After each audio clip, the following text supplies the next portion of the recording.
ازيكم يا حبايب قلبي؟ عاملين ايه؟ كل سنه وانتم طيبين. ده اول خميس في السنه الهجريه. كل سنه وانتم طيبين. زي ما قلت لكم احنا متعودين يعني نصوم اول السنه الهجريه، وده اول خميس. وده بقى ايه؟ فطار بتاعنا.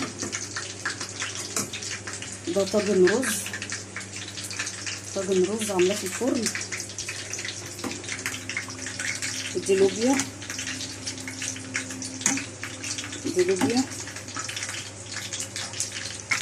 دي شوربه وفراخ محمره،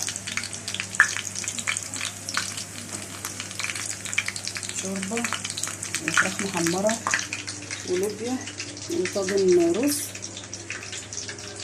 ده طاجن رز في الفرن، ده مش رز معمر. انا حطيت الرز بقعده بالسمنه البلدي بتاعته وملح، وقمت حطاه في الفرن عشان انا طبخاه في الطاجن يعني.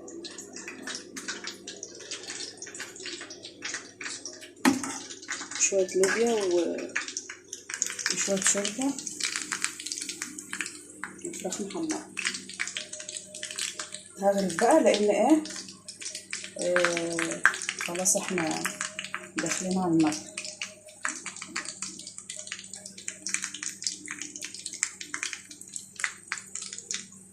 طبعا فرخه مسلوقه زي ما انتوا عارفين، بصلايه وطماطمايه وقرن فلفل.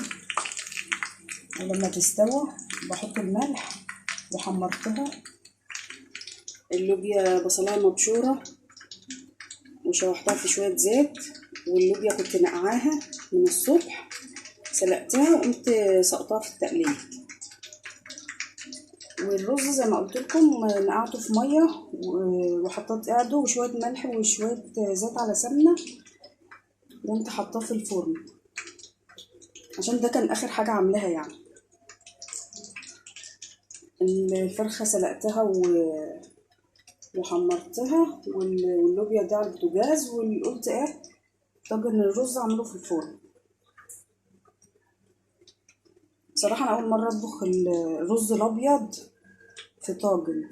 انا بعمل المعمر في طاجن، لكن الرز الابيض كده في طاجن اول مره اعمل، بس هو حلو. كل سنه وحضراتكم طيبين. صوموا يوم او يومين في اول السنه، يا رب يرحمنا من نار الاخره. نار الدنيا ما احناش قادرين عليها، حر الدنيا مش قادرين. لما نصوم يوم ولا يومين في اول السنه الهجريه كده قلوبنا سوا. ربنا يعيننا ويعينكم يا رب.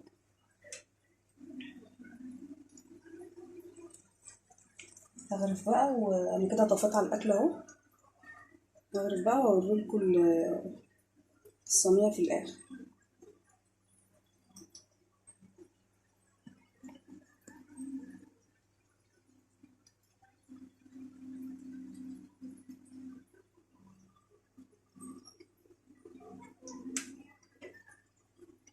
تشوفوا الرز برضو احمر من الجناب اهو.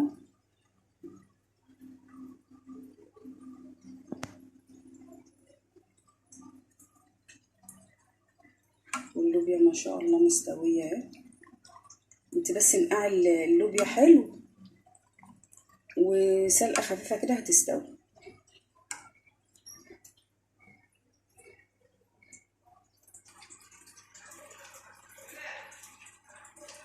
غرفت اهو.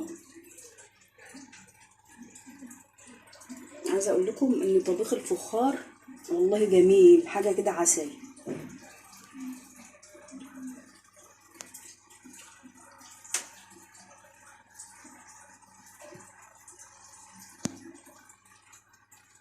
ده كده فطرنا النهارده.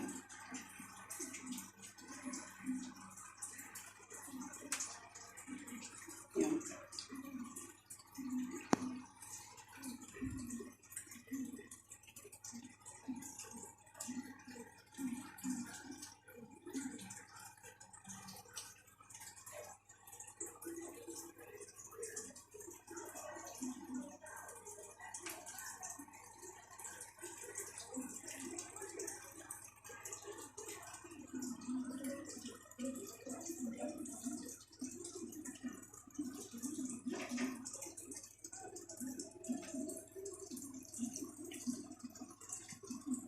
طباخ الفخار عسل.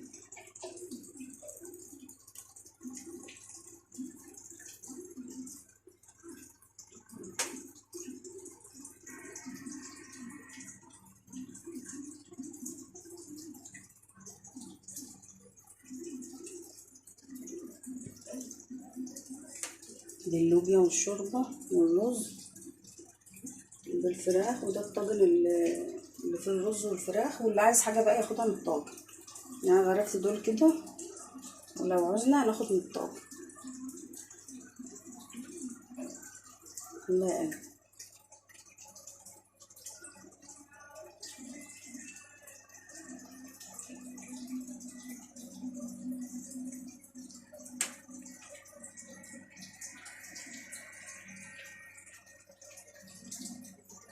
يلا باي.